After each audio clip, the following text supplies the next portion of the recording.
When I was trying to become CEO of the Walt Disney Company, Brian reminded me on a number of occasions that if I didn't get the job, it wasn't at the end of my career. On the Bob Iger front, Yeah. How did the two of you meet in the first place? Well, I don't, we met, I think we were both going through divorces around that time. And I was making a lot of movies in New York. And he was, a very big deal he was running ABC in New York. And then he came out to LA and ran ABC. So I probably met him in business first. And then, we just liked each other right off. Well, Brian and I have been good friends for well over 25 years. And there was a complexity to separating from the women that we were married with, and obviously, a fair amount of difficulty leaving a family in a way. And so it was nice to be able to speak to someone who understood, who got it. I think you guys grab coffee basically once a week. Yeah, we definitely make a point to see each other once a week. I know it matters to me. I have, to maintain male friendships. That's success for me. What about him, do you think, made you two hit it off? Maybe I'm in his alter ego. Oh, come on. I think he's a very, very curious guy.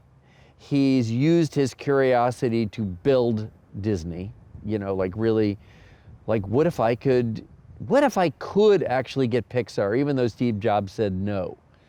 Then he does it. He has a curiosity that really drives his life, and I have a curiosity that drives my life. So there's an access point there. Neither one of us want to be bored. When we're not interesting, we go, okay, see you tomorrow, or something like that. So we like the challenge of being able to interest one another. He is both a good talker and a great listener. He's one that I have a tremendous amount of not only affection for, but I trust him tremendously. And so I can talk to him about anything and vice versa. And to say that I get a kick out of him would probably be an understatement. Tell me about these rides that, bike rides that you guys will do. Brian and I and a bunch of friends ride typically Sunday mornings, and occasionally during the week. And we do what I'll call a nice gentlemanly 20-mile ride or so through Santa Monica and into Venice and back. And it's a combination of exercise and socializing.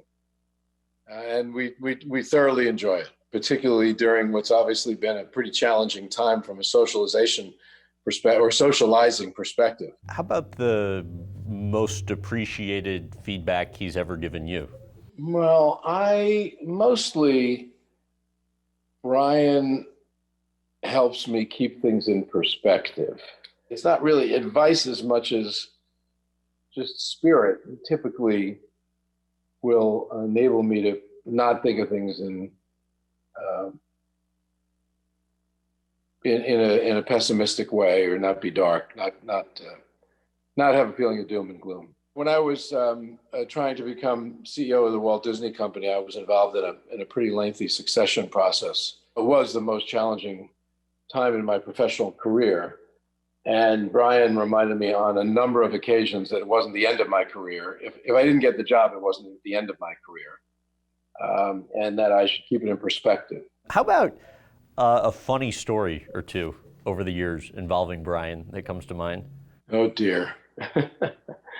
Before COVID, we would typically meet for a cup of coffee on a late weekend afternoon at a local eatery, and it was always interesting for both of us that people would come up to us, and they would always recognize Brian. It would always be about Brian, and he would always kind of want to say, "Oh, by the way, this is Bob Iger." And the people would immediately kind of recoil because they had kind of either fawned all over Brian or only recognized him and failed to recognize me. By the way, I could care less, but we always got a kick out of it, including paparazzi. Like, we'd go out of a coffee shop locally here, and there'd be paparazzi in the parking lot to be all over him, which we always got a kick out of. I don't know if that's funny or not, but it was funny to us.